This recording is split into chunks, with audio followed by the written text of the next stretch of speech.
You already know what time it is. Welcome back into the NFL with AJL, episode 51. We're live on a Tuesday. You could have been anywhere else in the world, but you're right here, tapped in with me on the show. We got a packed show tonight. Hope everyone's day has been great. The week is flying by.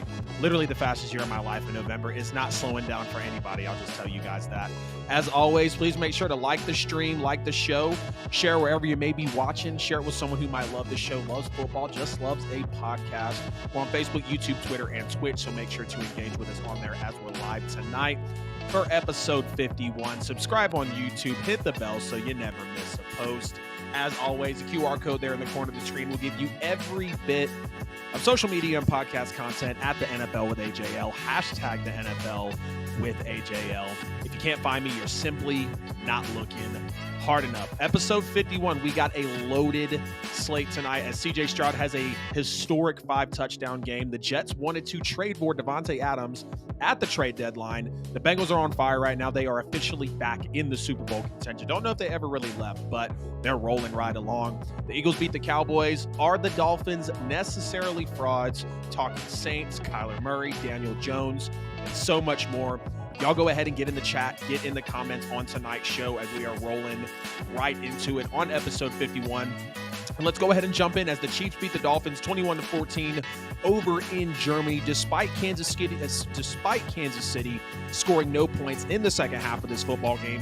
And you see both of these offenses are tied for 14 points by the time this game is over with. And that one play that you really look back at is the Kansas City scoop and score off of Tyreek Hill, really that deciding factor. But I'm not going to be as harsh on Miami after this game. They are still 0-3, of course, against winning teams this year.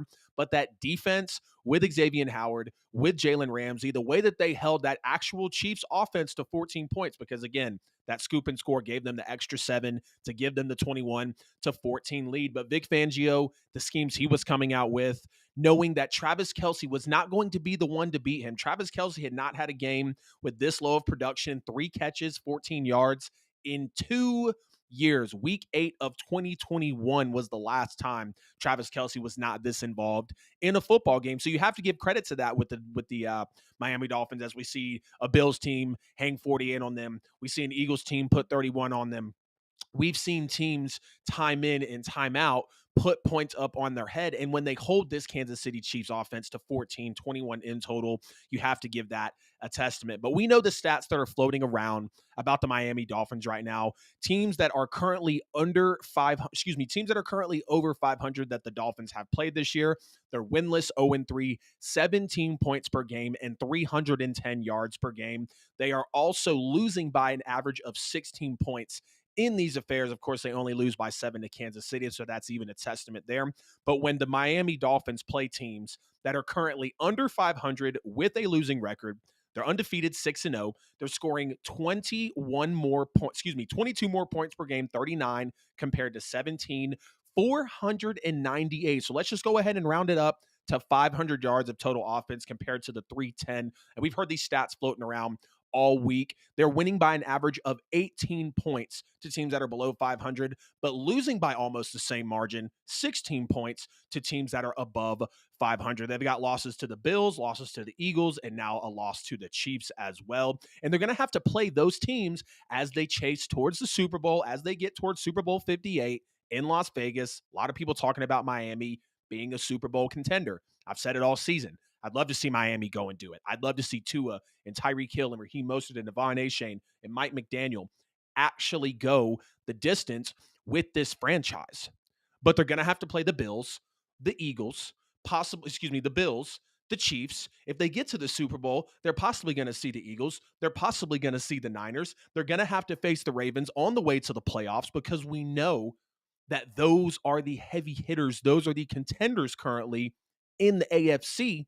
And if you're going to go there as the Miami Dolphins, you're going to have to face those teams. Now, we do get to see Xavier Howard and Jalen Ramsey play, and this team, again, holds Kansas City to no second half points, 14 offensive points, the best outing of the season by far. Now, a couple things we look at is, Tyreek Hill drops another big pass that is very uncharacteristic of him. We have Cedric Wilson and Tua miscommunicating on a pass that was floated. Should have been an easy walk-in touchdown. The first pass to Cedric Wilson was very nice. Love that from Tua. Very nice execution. After racking up 200 yards, 12 first downs, and 14 points in the first half, the Chiefs offense had 67 yards, did not convert a third down, and they were held scoreless after halftime. So that's just a testament to what this Miami Dolphins defense, Vic Fangio, those schemes were actually able to do. Bradley Chubb had a strip sack on Patrick Mahomes in the third quarter that got Miami set up for the second touchdown of the day. And to know that Miami came into this game 15th in total defense, 25th in points allowed, and able to do what they did with the Chiefs. Unfortunately, they do lose the football game. Dolphins were 3 for 12 on third down and 0 for 1 on fourth down as well in this game. And it kind of looked like the Chiefs were going to run away with it when the game first started off. They score early on, just 3 minutes off the clock, already going up 7-0, 21-0 going into halftime. You have the strip of Tyreek Hill, the run back, Mike Edwards pitching it to Cook. What a play. Probably going to go down as the play of the year. I watched that one happen live as I was cutting up content on Sunday morning. I was like, that dude had to have ran track. I mean, Cook was high knees, heels up, like chopping it to the end zone. Absolutely taking off. And I love to see this game. 9:30 in the morning in Germany, turnover, 21-0 going into halftime Chiefs. So what a play that was. We'll probably see that be a play of the year candidate as we get into the end. But you see the Chiefs sacked Tua 3 times in this game. They held him to a season low 193 passing yards. And the storyline of this game, right?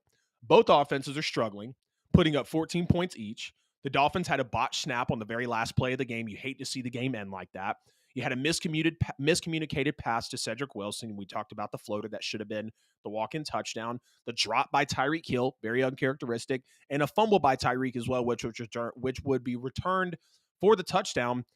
Those 4 plays right there: botched snap, miscommunicated pass to Wilson, drop by Tyreek, fumble by Tyreek. Those 4 plays decided this football game. Because to know that the Dolphins actually had the grit in them on the road, on the road in Germany, well, neutral site, getting there early. They actually got there Monday for the game. The Chiefs showed up Friday. So the Dolphins wanted to be across, be overseas, be in the separate continent for the game so they'd be able to prepare. And it didn't necessarily help the Dolphins out. So I want to hear from y'all. Get in the chat, get in the comments as we saw a possible AFC title game preview as the Chiefs and the Dolphins square off in Germany. Chiefs beat the Dolphins 21-14 despite no points in the second half for the Kansas City Chiefs. Now, the Eagles escaped the Cowboys 28-23. It was actually a good football game to watch. We had a great slate this week. Chiefs, Dolphins, Eagles, Cowboys, Bills, Bengals. Probably the best marquee matchups we've seen so far. We wanted to love Ravens, Seahawks, but the Ravens handled business over there. We'll be talking about their dominance on Friday's show, episode 52. But Eagles escape the Cowboys 28-23. Dallas falls short on the final red zone drive. Unfortunately, Dak steps out of bounds in the 2-point conversion. Very unfortunate. I love that play from Dak Prescott. I was very proud of Dak stepping up to the moment, stepping up to the occasion, actually putting that 2-point conversion on him. And unfortunately, it does fall completely back on him. I'm sure everyone is dogging him for it. I'm not personally. You went to make a play. You move him 6 inches to the left, and it's a 28-25 ball game. And who knows what could have possibly happened. We saw what happened on that final drive. We'll talk about it in a minute, with the Eagles just letting up and letting up and letting up. And really that defense reeling to where Dak Prescott might have marched down that field and finally been able to silence the critics. But Dak Prescott had a couple of nice off-script throws in this game. He had one to Ferguson. He had one to CeeDee Lamb early on. CeeDee Lamb, of course, goes off in this game, another 191 yards. He had multiple throws to Jalen Tolbert. Of course, speaking of Dak Prescott still here, one for the touchdown, which was very nice. Dak took some big hits in this game that I didn't like to see him take, and it doesn't necessarily correlate to the outcome of the game. But the one where he landed on his head scrambling for the end zone, don't like to see that. I saw on NFL Memes IG account as they actually posted about it. And I was like, damn, like that was actually how that play turned out. Don't want to see Dak in that position without question. And then the sack by Brandon Graham at the end of the game wasn't necessarily a big hit. Dak just hit the ground hard. Just being picky. I like to see quarterbacks be protected. I'm not all about the horrible roughing the passer calls that we saw all weekend, and even one that we saw in this game from Hassan Reddick. I kind of understood why they threw the flag, because you come in late, you push him pretty aggressively to the ground. Again, I'm not an advocate for flag football, but I do like to see quarterbacks get protected from those big type of hits, like I was just saying with Dak. But you had Dak making throw after throw on that final drive, first down after first down over the middle, outside the numbers. Again, CeeDee Lamb, 11 catches, 191 yards. Dak Prescott had his best game of the year, 29 for 44, 374 yards, 3 touchdowns, no turnovers against that Eagles defense on the road at Lincoln Financial Field in Philadelphia against an A.J. Brown who had absolutely been going off, which, by the way, credit to Dallas's defense. They stopped the 125-plus yard streak for A.J.B. But unfortunately, Dak Prescott still sacked 5 times, and he regularly had to scramble to find time to throw, and that just showed you that this offensive line, even though they are healthy, they are still having some work to do to give Dak that time. Dak did have some chunk plays in this game, but he was still, Dallas was still 6 of 15 on third down, and they once again struggled on the ground, 3.5 yards per carry. 3 Philadelphia penalties. Let's get to this last drive of the game. Of course, a couple more takeaways below this as well. But this final drive of the game for the Cowboys and for the Eagles, 3 Philadelphia penalties and a 14-yard strike to CeeDee Lamb left the Cowboys only 6 yards away from a go-ahead touchdown. Then the Cowboys kind of unraveled here. They had a false start. They had a sack for minus 11 yards. They had an incomplete pass that took way too long to develop. And then they had a delay of game. After 3 Philadelphia penalties and a 14-yard strike to CeeDee Lamb, who had damn near 200 yards in this game, the Dallas Cowboys unraveled with a penalty, a sack, an incomplete pass, and another penalty. Both offensive penalties, false start and delay of game. So that's clearly lineman, quarterback not on the same page.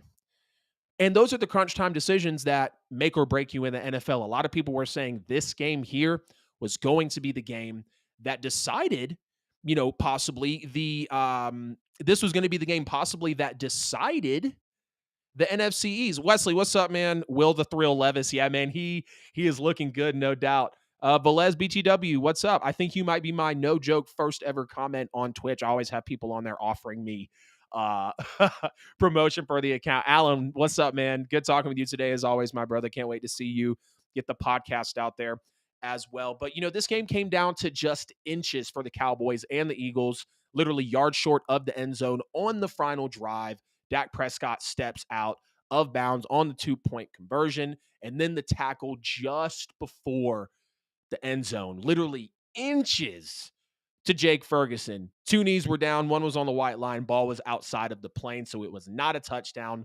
Turnover on downs. And you got to give Jalen Hurts his credit, too. I mean, he threw a dime to Davante Smith in the third quarter for the touchdown. Of course, we talked about A.J. Brown's streak getting broken, but he's still A.J. Brown. He still scored a touchdown. The Eagles still won the football game, and he still has the record for the most consecutive games with 125-plus receiving yards. And A.J. Brown is now the fastest player in Eagles history to get to 1,000 yards in a season, only taking 9 games to do it. And, a good takeaway here for Philadelphia is they scored a touchdown on all 3 of their red zone trips, while Dallas went 3 for 5 in the red zone, including missing a touchdown literally by that inch that I just talked about with Dak Prescott. By the inch on 4th and goal. And then you have Dak Prescott take a sack on the final possession for the loss of 11 yards, like we just talked about a moment ago. Once they got down to the Philadelphia 10-yard line. And, one thing I don't like seeing from the Eagles is they were actually a little sloppy with 3 fumbles in this football game. Thankfully, they recovered all of them. But this was a good classic divisional showdown. It came down to it. We saw Dallas lead at points in this game. We see Philadelphia come back with 2 quick scores coming out of halftime and ultimately just took the reins of this football game and went to the house with it. I believe Philadelphia would win this game. They're clearly the better team than Dallas. Now, we know Dallas is loaded. Dak Prescott played a hell of a game. Dak Prescott had over 300 yards in this game. I actually want to get his numbers. I don't think I did. Dak Prescott, 29 for 44, 374 yards, 3 touchdowns, no turnovers. He also had a few yards on a few scrambles. I think 6 scrambles for 14 yards, if I'm not mistaken. But, Dak played pretty good in this one. Dak really did do enough to win this football game. But, again, coming up short on the scramble to the end zone, stepping out of bounds on the 2-point conversion, the 4th and goal, literally inches away from having it happen. You unravel on the final drive. Like those key moments and that lack of clock management, that mental lapse towards the end of the game, that's what took this one away from Dallas. Dallas had every moment to win this football game. And really, Dallas should have won this football game if we're being honest. But the better teams prevail, the better coaching prevails. And when we see the right decisions made time and time again, you will absolutely have no choice but to come out victorious. Allen says Jalen is him, no doubt. And Davante Smith is no stranger to making catches like those in big games. Sorry to your 2017 dogs. Hey, that's okay, man. No worries, because Davante was that dude. He won the Heisman. Tua is doing big things in the league, and I'm not mad about it. Now, the Jets wanted to trade for Davante Adams to reunite him with Aaron Rodgers, and the Raiders turned it down. The Raiders turned down sending their best player in Davante Adams, who has clearly expressed how unhappy he is. He's told them time and time again he's not with the whole Jimmy G situation. Now we see Aiden O'Connell in. They clean house. They fire the head coach. They fire the GM. It takes all that happening to put Aiden O'Connell in. And knowing that Davante Adams, again, has spoke out multiple times this year, basically to one extent, I said it on the last show with Justin Marville, to one extent, Davante was like, y'all know who I am. I'm here to put up numbers. I'm here to produce. He wasn't necessarily talking about the camaraderie of him and his entire team. And I'm not saying that Davante is selfish like that as a player, but those specific comments, knowing that he could lean that way, it clearly shows frustration. And Davante doesn't want to be there. Davante came there because he was coming to reunite with Derek Carr, his college teammate. I said Derek Carr and Davante Adams were going to be the number one wide receiver quarterback connection last year. Kind of was the case. Derek Carr didn't have a great year. Most of his passing yards were to Davante Adams. Davante Adams damn near has a career year with the Las Vegas Raiders. But knowing, again, you fire your head coach, you fire your GM, you got the rookie quarterback starting. Josh Jacobs has even talked about he's not happy. He's tired of losing. He's absolutely tired of it. You got him cussing in the pressers. You got Davante Adams clearly not happy, talking about it in the offseason, talking about it by soon-to-be 9-month-old puppy. Yeah, he probably sounds like 4-year-old dog who weighs 130 pounds. He's a solid 51 pounds. He's a cutie. But yeah, if y'all can hear him barking in the background, my bad. But I think the Raiders are absolutely crazy for turning this away because this organization needs to blow it up. We know they started that with the head coach, with the GM, and it's clear that Davante Adams does not want to be there. And, the whole thing, again, was to reunite Davante Adams with Aaron Rodgers since Derek Carr was taken away. And I would be pissed about that too, because Davante had that incentive to go and play with his former teammate. But it also brings me to the question of, do I think Davante Adams would really want to be in New York? He would have had to tough it out for the rest of the season with Zach Wilson. We see that they literally put up 6 points against the Chargers, who don't have that great of a defense over the year, numbers-wise. We know they have the defensive coach of Brandon Staley. We know they have a lot of money spent on that defensive roster. But we see him upset in Las Vegas with no quarterback and no game plan for him. So why would anything possibly be different with New York, at least for this season? So you would basically want to send him from the West Coast to the East Coast, wait for Aaron Rodgers to come back in. I think he's in a better situation right now in Vegas, having Aiden O'Connell throw to him and Antonio Pierce being in with kind of some new energy.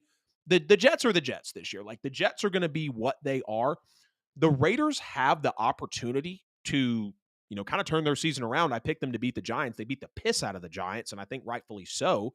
Giants aren't a good football team. Raiders had new energy, and they want to turn the season around. Realistically, they want to have the season turned around.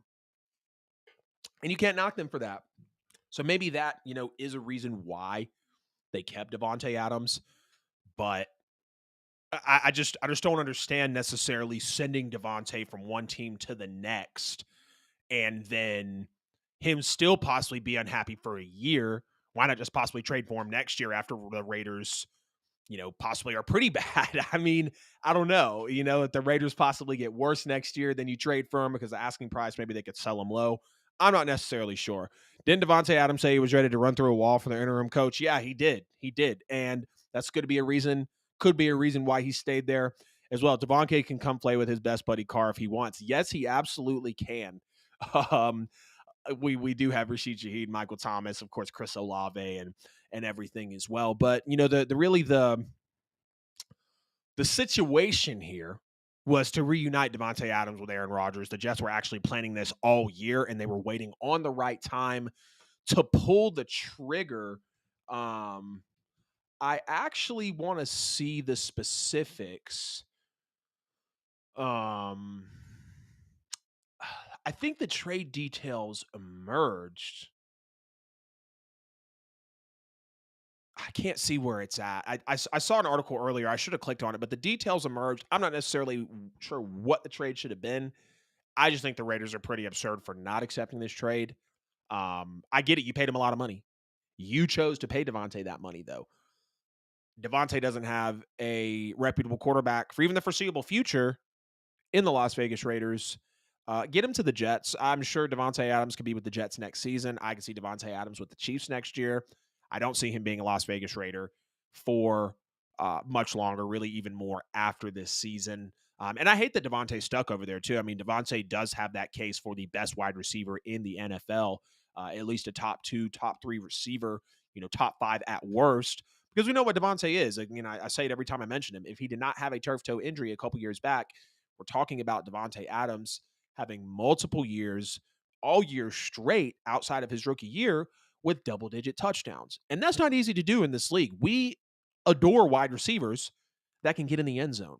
And Davante Adams is one of those guys that can 100% get in the end zone. So the Jets, yes, they did want to trade for Davante Adams to reunite him with Aaron Rodgers. The Raiders turned it down. I think the Raiders are crazy as hell for turning this down. Again, you're blowing it up, ship him out. There's really no telling what the Jets could have given you for him. I want to find that article. Sorry that I can't. Y'all get in the chat or in the comments. Please let me know if you know what the trade package might have been. But I don't believe that Davante Adams would have been happy because it's really the same situation in New York. Like Zach Wilson or Aiden O'Connell. We know what Zach is. Please, you can at least give Aiden O'Connell a little bit of benefit of the doubt just for the back half of this season. We know, again, Adams is not going to be with the Raiders. Yes, you'd have a better defense with the Jets. Yes, you'd have a better coach with the Jets, which is why the Raiders are crazy for not letting it happen. But we'll see what happens after the season concludes. Now, we've also got CJ Stroud's incredible game against Tampa Bay, the record setting rookie game for a quarterback. 30 for 42, 470 yards, 5 touchdowns, the game-winning drive from CJ Stroud. And we're just going to start with some great plays from this performance for him. He had a 3rd and 10 to start the game. The poise was beautiful. The way CJ Stroud hangs in the pocket, his patience for the game of football, being the 2nd overall pick, only 9 games into his NFL career, knowing that he's playing at this level is absolutely impeccable. And it's a testament to what he was at Ohio State and what he's able to be now in the NFL. He had some rollout passes that were very clean, very smooth. He dealt with some pressure on 3rd and 9. He even escaped the sack with the throw on the run as well. Talking about earlier on in this game that, there were quite a few overthrows. And that's one thing that CJ Stroud does have to clean up is he is sitting at a 62% completion for the year. But I think, as the years go on, next year he'll probably get 65 to 67%. And I think by easily year 3, we're talking about CJ Stroud being a 70% completion NFL quarterback. And he almost threw just his 2nd interception of the year in this game as well. We see it go in and out of the hands of the safety. I know it was a secondary player for Tampa. I can't remember exactly which player it was. But, the fact that CJ has that ability to just hang in the pocket, be patient, that's what's going to make him elite. That's what's going to separate him from a lot of the younger quarterbacks that come into this league. A lot of the quarterbacks in the NFL, even as veterans, don't necessarily have the patience that they need. And knowing that CJ is establishing this early on, it gives him the confidence to hang in the pocket. It gives him the confidence to be poised, to be relaxed, to not necessarily budge or freak out when the pocket starts to get muddy. And that's why I thought CJ Stroud was the better quarterback coming in, because he's bigger, because he's taller, because he weighs more, because he sees the field better, because of how confident he is. Did I think Bryce was a little more talented because of off-script stuff? Yes. But CJ Stroud is showing why he was the number 1 quarterback coming in and why I believed in him so heavily. And, he just continues to get better every single week. And I love it because CJ Stroud was one of my favorite players coming into the draft, and knowing that he's under a rookie head coach with DeMeco Ryans, he did walk into a good offensive line. He does have a Tank Dell. He does have a John Mechie. He does have a Damian Pierce. He does have a Dalton Schultz. So, Houston has done a really damn good job at building around CJ Stroud to make him so successful. Now, he did hold the ball a little too long, I thought, a couple of times in this game. But again, he's still growing as a player. We saw the fumble that he almost lost in the game as well, but he was able to, or they were able to recover it. But the 3rd and 11, 6.5 to go in the third quarter, he breaks the pocket, scrambles, resets upright, and delivers a strike to Dalton Schultz underneath, who then pushes ahead for the first down. That's a beautiful play by a rookie quarterback. To break the pocket, reset upright, kind of like we saw Bryce Young do a couple times at Alabama, when he would be in the red zone, he would stop, adjust, and just fire a strike right over the middle. That's what CJ Stroud did on this play. If you want to go check it out, go to @NFL Study on YouTube.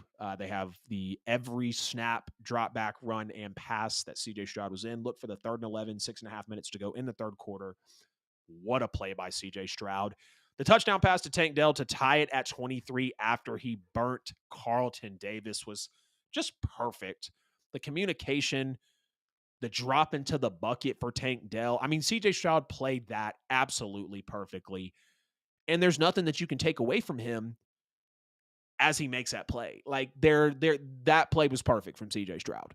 And knowing he's with the Houston Texans, this type of franchise that was going through a rebuild, he's playing like that. And I'm not just, overreacting about one play. This is about CJ Stroud as a quarterback himself.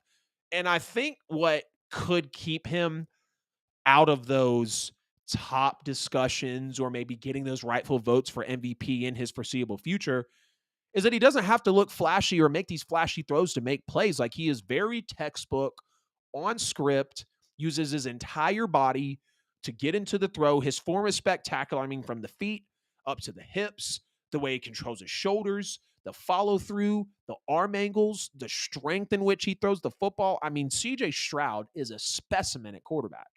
Great player, and the Texans hit on him 100%. And to know,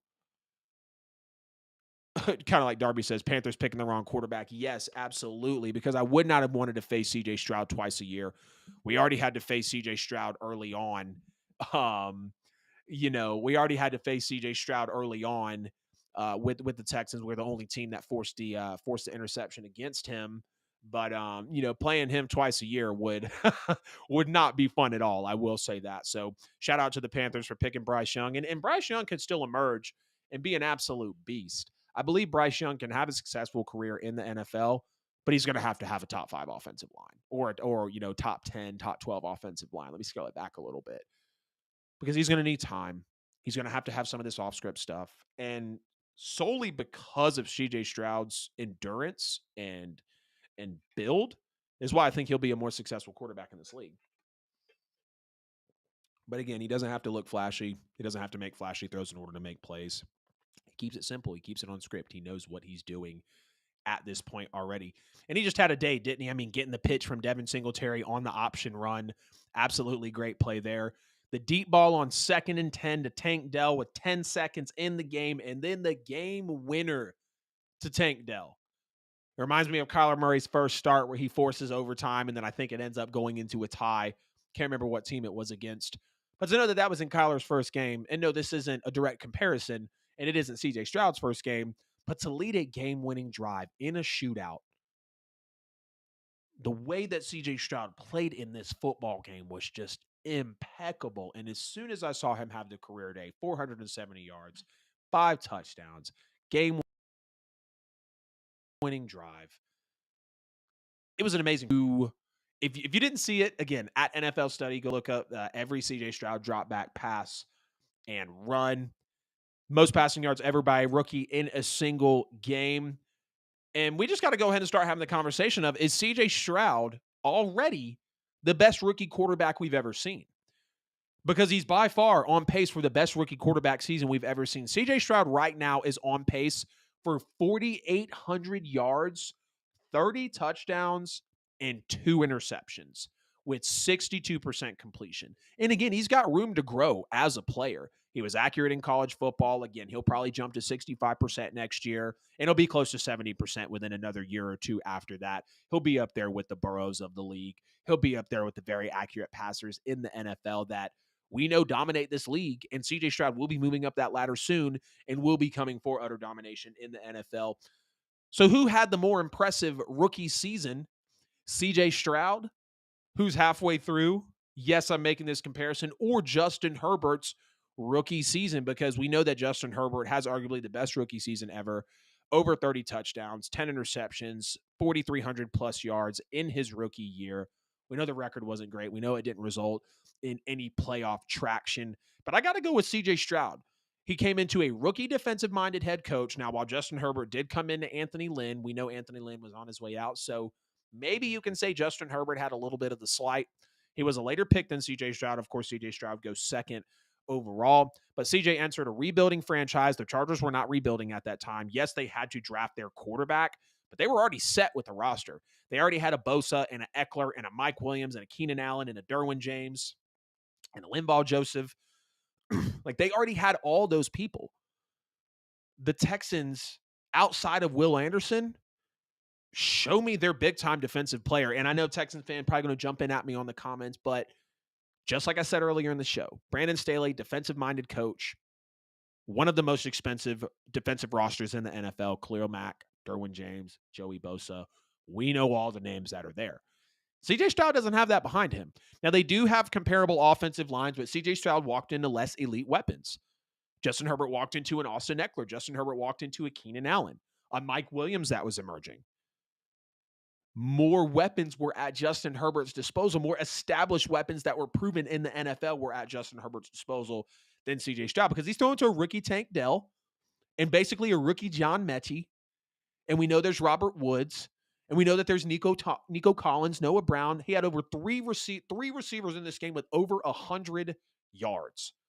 So CJ Stroud, and this is, again, a credit to the Texans, because the Texans have done a damn good job, a fine job at building around him early, and it's showing success. Texans have a top 10 offensive line in terms of sacks given up, and CJ Stroud is taking full advantage of that. The offensive lines, again, both of those are comparable with these situations where Justin Herbert landed in Los Angeles, where CJ Stroud landed in Houston. But I want to hear from you guys in the comments. Is this the best rookie quarterback season we've ever seen? Again, CJ Stroud on pace for 4,800 yards, 30 touchdowns, 2 interceptions, would by far be the most passing yards by a rookie, would be up there with the most passing touchdowns in a season by a rookie, would without question, outside of a recent memory of Dak Prescott throwing 4 interceptions in his rookie year, be the lowest amount of interceptions that we've seen. He would have a 15-1 touchdown to interception ratio. I think he'll end the season with over 30 touchdowns, because we're getting into the back half of the year. I think CJ is going to get real comfortable.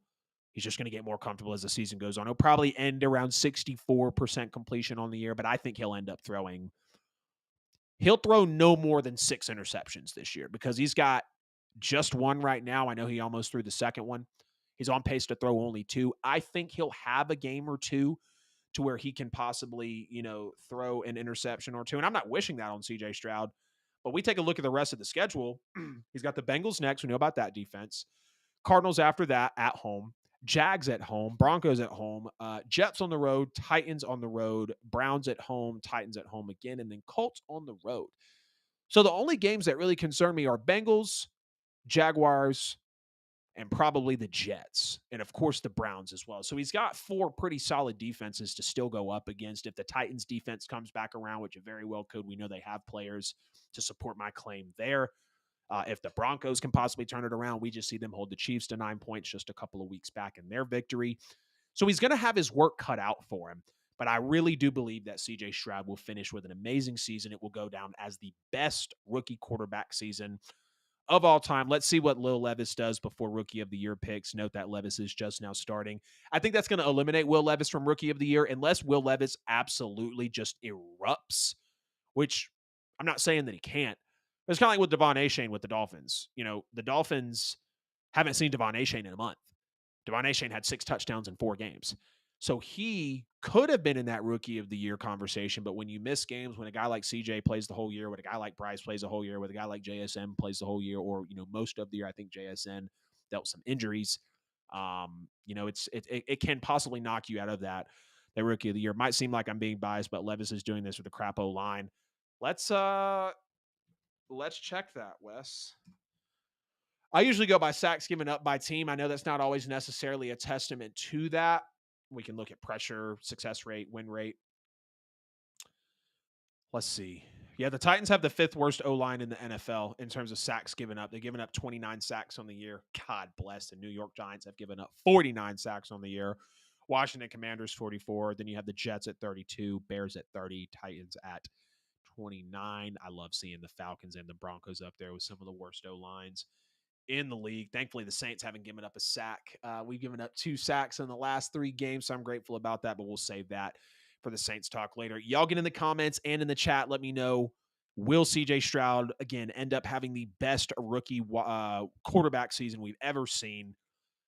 And is it better than Justin Herbert's rookie season? I'm saying yeah, and I already laid out all the pointers there for you. So the Bengals beat the Bills 24-18. Joe Burrow has another monster game. He's clearly healthy. He's clearly back. The calf is not hurting him. They showed a stat in this game. Weeks 1 through 7, Joe Burrow had 14 rushing yards. Week 8, last week before he played the Bills here, 48 rushing yards in just that game. And great back-to-back wins for the Bengals here as well. Winners of 5 of their last 6, if I'm not mistaken. I want to make sure that I have that correct. I remember looking at it before. I just didn't jot the note down. Yeah, Bengals winners of 5 of their last 6, only losing to the Titans 27-3 in week 4. And we see they struggled early on. Lose to the Browns 24-3. Lose to the injury-riddled Ravens 27-24, who are now arguably the best team in the league. They escaped the Rams 19-16. They should have lost that game. Lose to the Titans 27-3. And then they start rounding it out as they have won 5 of their last 6 football games. And especially when you beat the Niners. When you come off of beating the Niners, you walk in, you beat the Bills as well. And knowing that you beat the Niners on the road, you beat the Bills at home. You had the comfortable lead at home. You beat them by 6. Yes, you might have wanted to see more out of that. But the Bengals are rolling. The Bengals are back. The Bengals are Super Bowl contenders. I have Eagles and Bengals as my Super Bowl matchup at this point in the season because knowing what Cincinnati's done recently, I trust them the most out of the AFC with the firepower, coaching, and defense that they have to get to the Super Bowl and represent the AFC there. Joe Burrow, again, another big game for him. Over 300 yards, multiple touchdowns, no interceptions, 71% completion, 109 passer rating in this game. He had a beautiful teardrop to Smith for the opening touchdown. His mobility on the T. Higgins touchdown that was called back, absolute vintage Joe Burrow. Joe Burrow's calf is not hampering him anymore, and we know that the Bengals are going to be a different type of football team when Joe Burrow is able to play at this high of a level. And what a fumble that was forced on Dalton Kincaid in this game as well for the Cincinnati Bengals, really flipping Dalton Kincaid inside out for the fumble, for the turnover. We see Josh Allen, unfortunately, throw an ugly interception. He's now got 5 straight games with an interception, and we know Josh Allen, unfortunately, continues to turn the football over. Maybe not at a clip, but we've heard the stats on him. The final touchdown drive, Josh Allen really had some key first down scrambles. He had a beautiful touchdown on the go route to Stephon Diggs, 12 plays, 75 yards, 4.5 minutes. And the Buffalo Bills, they didn't play a horrible football game. The offense might not be the most balanced, but they didn't play a horrible football game. They started off hot. Josh Allen, very successful in offense, capped off their first drive with a rushing touchdown. But then the Bengals scored the back-to-back touchdowns on their first 2 drives and just didn't look back in this game.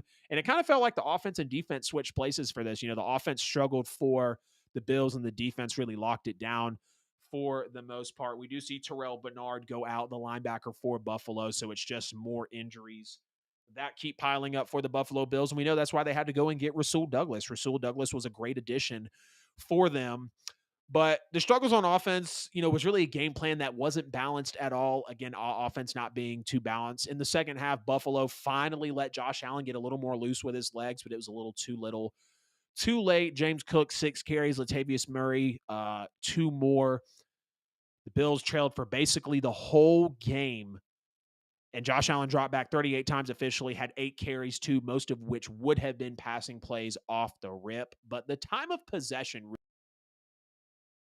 really tells a lot. Had the ball more than double the amount that Buffalo had. Really beat the hell out of them in time of possession, keeping the ball away from them on the field for long drives.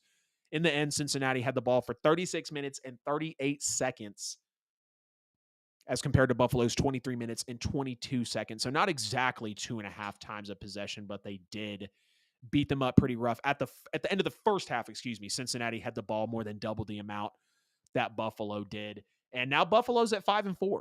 We see that the Bills are a 5-4 football team. And again, when we're talking about some of these later AFC teams, when you're talking about the Baltimore Ravens, when you're talking about other AFC teams pushing up, making a case, the Chiefs, the Bills have the Broncos at home. I think that's a trap game. They've got the Jets at home, possibly another trap game because they lost to them before. Just knowing how inconsistent the Bills are. Then they got the Eagles, Chiefs, Cowboys, Chargers, Patriots, and Dolphins. The Bills' schedule is not easy. Not easy at this point. They are having no easy games, no gimme games on the schedule outside of the Patriots. And who freaking knows how the Patriots are going to want to play on New Year's Eve at 1 o'clock. They have the Dolphins on the road to finish out the season again. Versus Broncos, versus Jets, at Eagles, at Chiefs. That's tough. Versus Cowboys, at Chargers, versus Patriots, at Dolphins. Man, I mean, I'm looking at 5-6 right here. I really think the Bills could maybe end up as just above a 500 football team and possibly miss the playoffs. And I'm not saying that to have a hot take, but just knowing how they're playing, game over game, understanding how they're going to need to perform better than this. I mean, it's just going to come down to something's got to give for Buffalo, because you see the Bengals started 1-3 and now they're 5-3, winners of 4 straight, winners of 5 of their last 6. God, my notes are being so horrible here, not getting along with me. But you see Cincinnati 21-7 lead at halftime. They win the game 24-18. Joe Burrow completed 11 of his first 14 passes. Touchdowns on its first 2 drives. Again, they never gave that back up. And Joe Burrow was just absolutely back. Now, like I said earlier, Josh Allen had some plays as well. I don't think it would be so much as to say that Allen was like majorly outplayed by majorly outplayed by the Bengals, because they only lose by 6. But T. Higgins still had 110 yards on 8 catches. His tight ends, Irv Smith, Drew Sample, and even Tanner Hudson, they combined for 10 passes on 101 yards and the 2 touchdowns. And Joe Burrow was just able to really feed his guys in this game, really be comfortable, really be able to relax and be the Joe Cool, the Joe Shiesty that we've all nicknamed him to be. Because when he was hurt, this team wasn't the same. The team wasn't the same at all. And knowing that Joe Burrow got healthy, that calf that was kind of hampering him in the preseason, we see it thankfully not hamper him too much more, at least in this game, as he's able to do the things that he did. But I want y'all to get in the chat, get in the comments, let me know what you think of the Bengals and the Bills. I wish it would have been a better football game. It's not that it was a bad game by any stretch of the imagination, but, just knowing that the Bills, it felt like they had some opportunities in this game to win. It really does. It really feels like they had some opportunities in this football game to really get themselves back into it. But nonetheless, the Bengals beat the Bills 24-18 as Joe Burrow has another big game, almost 350 yards. Going to talk about the Saints-Bears, a couple more topics into the power rankings, and then we're going to get out of here. The Saints struggle with the Bears at home. They win 24-17, and this was a painful game to watch if you were a Saints fan. It's been a painful season for Saints fans overall, but games like this, to where I'm picking the Week 9 games with Justin Marville on episode 50, and he's like, I'm taking the Saints next game. It's stuff like that to where it's tough for the Saints to really lean in, to really believe that this team can go to bigger heights, even though they are first in the NFC South, thankfully, and they are sitting at a 5-4 record. Steve said, bro, I told you I'd take Carr. over Allen. Now you know why. I'm still not saying that, man, because if Josh Allen is with the New Orleans Saints, they're in a way better position than who with Derek Carr right now, even with possibly Dennis Allen. And some would push back on that because it's like, damn, Dennis Allen coaching Josh Allen and the way that Josh Allen turns the football over already with Sean McDermott. Yes, I can understand that reservation there. But let's get into it. Saints struggle with the Bears at home. They win 24-17. We'll start off with the good, and then we'll get into the bad. The Saints are now 18-1 when Taysom Hill runs the ball 7 or more times in a football game. That stat continues to stay prevalent in this season. There's a 19-game sample size of the New Orleans Saints having Taysom Hill run the football 7 or more times, and they have won 18 of those 19 football games. So if Pete Carmichael doesn't know anything, know that Taysom Hill needs to be included in this game plan, especially to run the football as much as possible. Thankfully, Chris Olave scores. You love to see that. I did think Derek Carr held onto that football a little too long, but Alvin Kamara came in really nice with the pass blocking up front. They really made a pocket for Derek Carr, and he was able to deliver. Carl Granderson continues to ball out, continues to earn that bag that we paid him earlier in the year. He's already hit his career highs in sacks and pressures, and we've still got seven games to go with him. Hold on. Am I thinking correctly? Yeah, we still got 7 games to go. I forgot that the Saints do have a bye week coming up, so that kind of confused me. But man, if this wasn't the Paulson Adebo game, this guy was the reason that the Saints were able to stay in this football game. And if Paulson Adebo doesn't have the game that he does, the Saints are losing to one of the worst teams in the NFL, and maybe that would have been enough to get Dennis Allen out of there. It's already been enough for me to get Dennis Allen out of there, but this game is just another sample size as to why it's ugly. And I've got a Michael Thomas stat that I dug up myself that's going to come up in the bad part of this review of the game. And it'll just be a testament to what the Saints have freaking been this season. The Paulson Adebo game, 2 interceptions, a forced fumble, and he recovered it as well. 3 pass breakups, a major pass breakup on DJ Moore in the right corner of the end zone that Tyson Bagent almost put on him. 7 tackles in this game. This is the 5th turnover by Paulson Adebo in the last 3 games. He damn sure better be NFC Defensive Player of the Week because we saw what he was able to do, and I was very impressed by Paulson Adebo. I'm loving the young secondary players, man. The Alontae Taylors, the Isaac Yiadoms, if he is going to get more consistent in the secondary, and we know that he has some nice pass breakups. We know he has a nice low completion percentage allowed. We did see him get diced up in that Packers game, if I'm not mistaken, but he's coming to his own. We also see him with the special teams play as well. Alontae Taylor, like I've mentioned. Of course, I do miss the C.J. Gardner-Johnsons and the Marcus Williams, but Marshawn Lattimore is still there, and I think he'll be able to mentor this young secondary. Taysom Hill has a touchdown pass in this game, also has 10 rushing touchdowns, 10 passing touchdowns, 10 receiving touchdowns in his career. He is only the 2nd player ever in NFL history to do that. No fourth quarter plays were in Saints territory from either team. The fourth quarter was dominated by the Saints defense and by the Saints offense because there was not a single snap in Saints territory. If the Saints got the ball, they were already threatening in plus territory. Or if the Bears got the ball, they did not cross over into the Saints territory to even think about scoring. After the Saints gave up 14, they only gave up 3 points in the second half to the Chicago Bears, so definitely a testament to the defense there. The Saints O-line has given up 2 sacks in the last 3 games, including no sacks in this game. This is the first time all season that the Saints have not allowed a sack. We lead the NFL with 12 interceptions. We had 7 interceptions all of last year. We are 3rd in the turnover margin now at +8. Only 8 giveaways all year. Half of those are on Derek Carr's arm. And I'll just come out real quick and say that Derek Carr has not had a game this year with 2 interceptions, and he's only had 4 games where he's actually thrown an interception this year.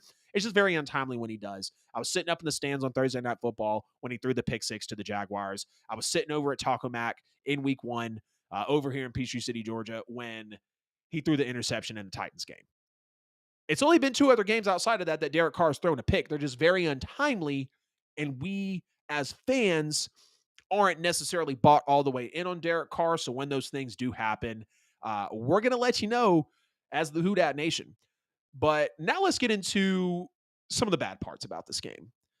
And I don't like to be negative about my team, but I know I'm very passionate. I love the New Orleans Saints. So I'm just going to be honest. The Saints are still the same team after this football game.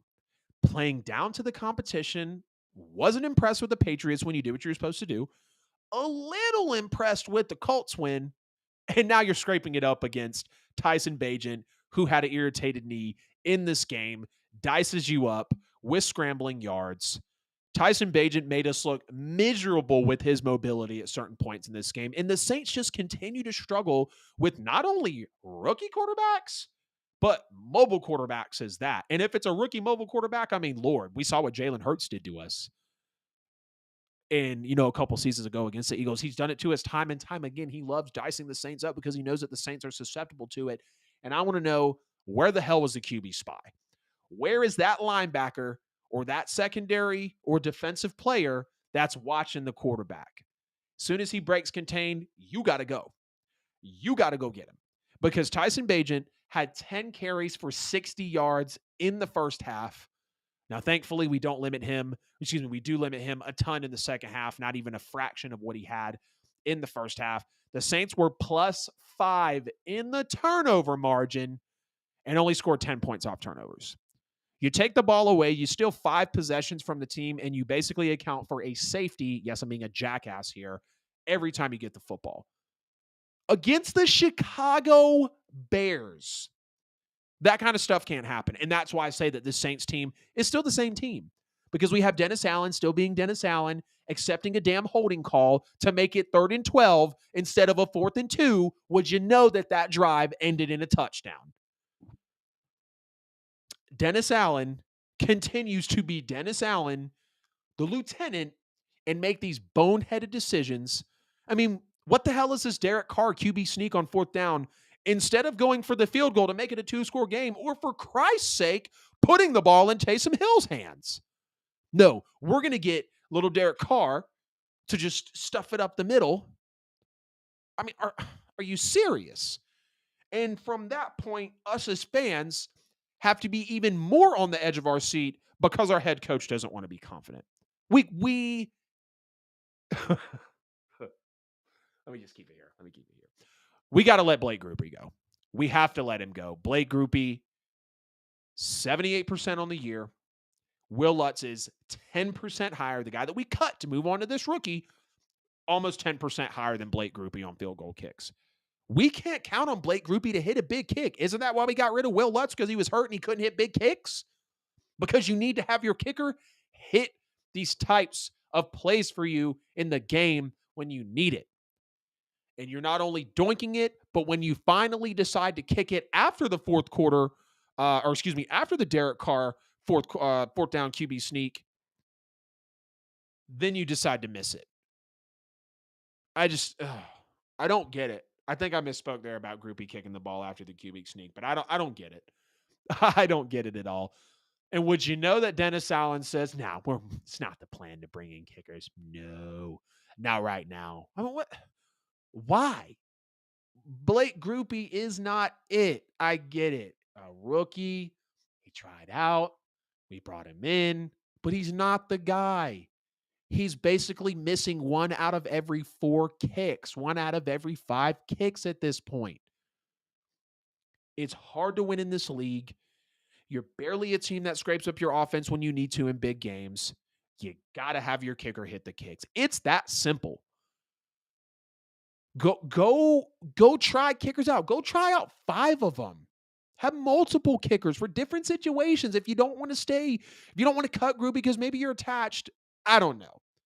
But we got to let Blake Grupe go. Where was Rashid Shaheed in this game?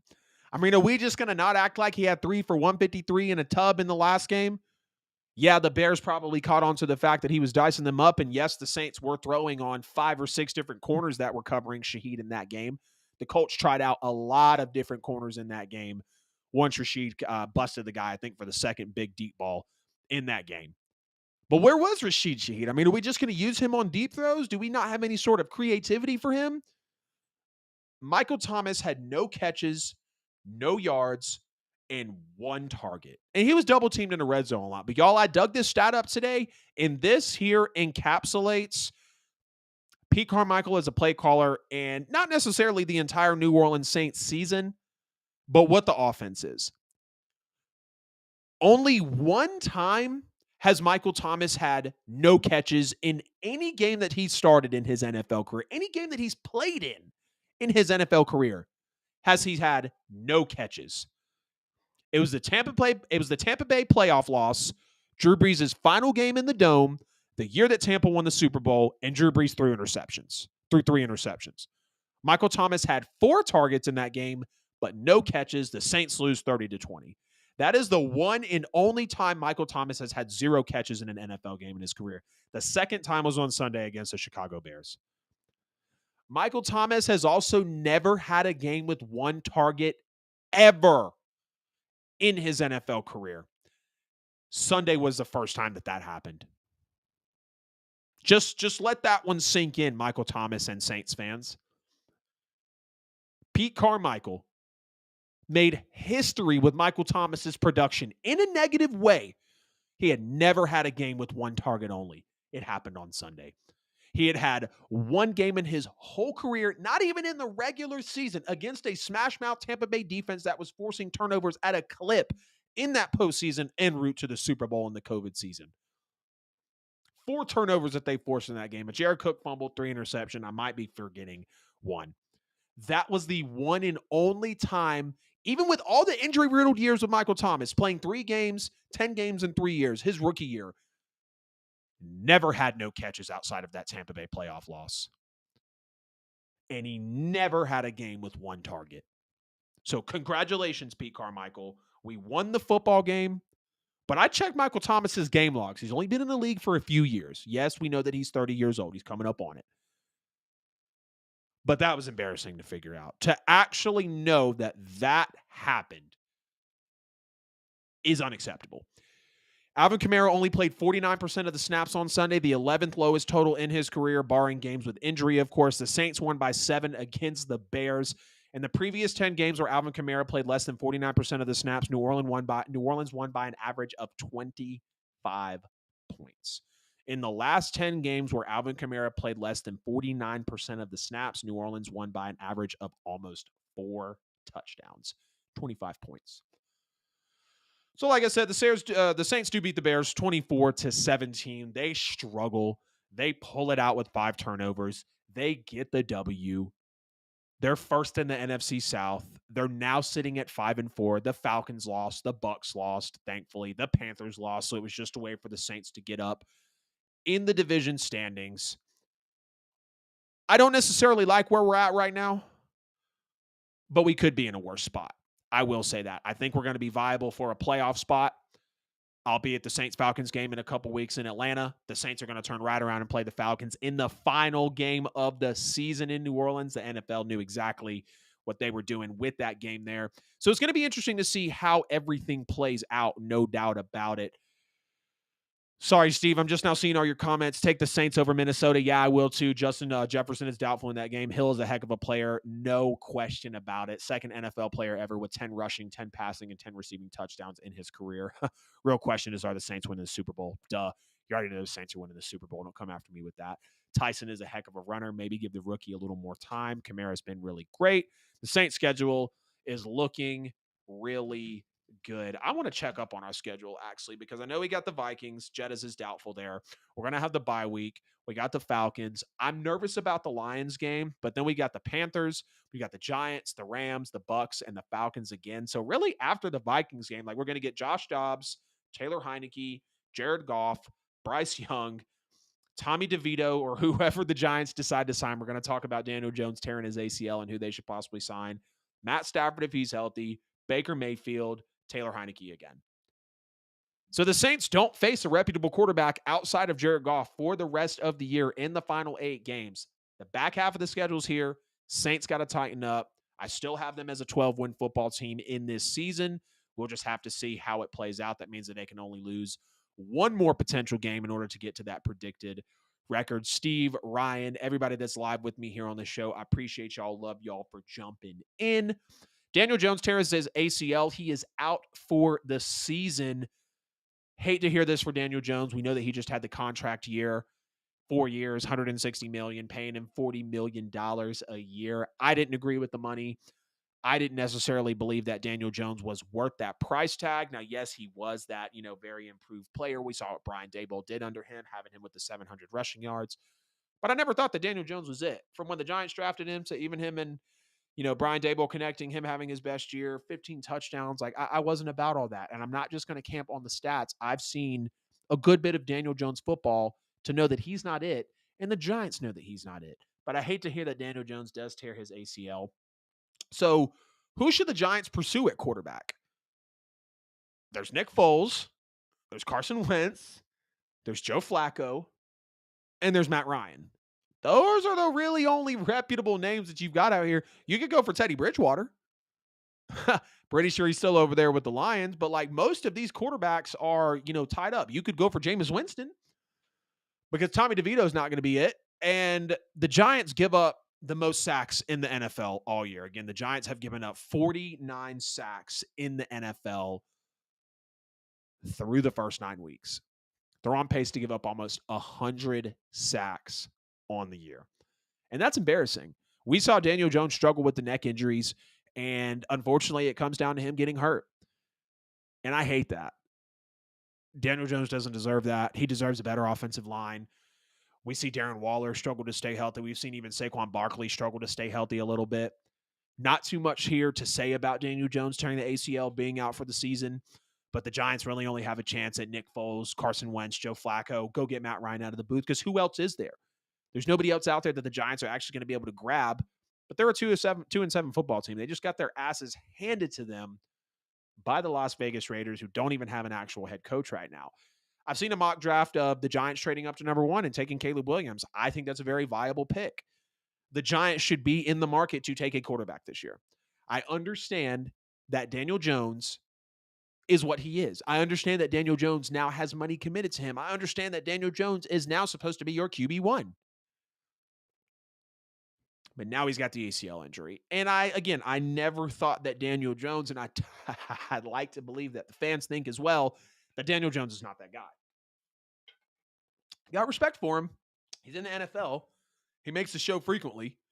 I've had quite a few topics of Daniel Jones here on the show, but I hate this for Danny Dimes. Giants fans, I want to know from you, what do you believe going forward the Giants should do? Is it just going to be Tommy DeVito season? I think the Giants have to draft a quarterback this year. It is interesting because they are up there with holding the first pick next to Arizona. We'll talk about them here in just a second as well. So they could trade up to go get that quarterback. But the question would be, how would they necessarily want to transition this quarterback into the offense if you're still paying Daniel Jones this type of money? Because I can understand that. It could definitely be a sticky situation to where you're wondering, do you trade up? Do you take a quarterback?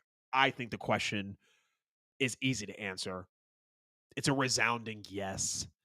But you also have to get this roster overhauled as well. You also have to get some talent. You also have to get wide receivers that can separate. You also have to get wide receivers that are fast. The Darren Waller move was good. I like the Jalen Hyatt move. I like Saquon Barkley. I thought the Giants defense with Wink Martindale would be able to kind of come around. We see them bring in Isaiah Simmons. Love y'all for making that my best and biggest video on the channel. I want to hear from Giants fans. What is the next step now that Daniel Jones has torn his ACL, is out for the season? Speaking of a quarterback that tore their ACL in a non-contact injury, Kyler Murray is starting on Sunday if all goes well. And excuse me, the Cardinals aren't 1-7. The Cardinals are a 1-8 football team, and Kyler Murray is possibly going to start. They drafted Clayton Tune last year. They just traded away Josh Dobbs. And I get that Minnesota needed a quarterback. They got some compensation in there for the draft. Like, Arizona needs to take in every pick that they can get. But as I've said with the Aaron Rodgers return to the New York Jets, this does not need to happen. Kyler Murray already has an injury history in every season. If you want to preserve what's left of Kyler, he's not going to freaking come back this year. And this was a non-contact ACL injury. You are a 1-8 football team. You just got shut out by the Browns, who are struggling to even keep Deshaun Watson in the lineup. And I'm not dogging on the Cardinals. Nobody expected the Cardinals to be good. They were 32 in a lot of people's power rankings coming in. They beat the Cowboys. Hoorah. The Cowboys have a stinker every year to where they lose to a team that they shouldn't. Most NFL teams in the year have a game where they lose to a team that they shouldn't. And speaking of things that shouldn't be done, Kyler Murray does not need to start on Sunday, even if things do go well. Because every season, rookie year, years after that, the non-contact ACL injury. This is my concern with Bryce Young as well. Bryce Young looks smaller than Kyler. Kyler's got weight on him, thankfully, so it helps him be a little more durable. But if Arizona and Jonathan goofy-ass Gannon is going to want Kyler Murray to be in the long-term plans, Kyler Murray won't start on Sunday. And if I was a Cardinals fan, I'd be pissed about this if I knew that Kyler could actually come back. You're 1-8.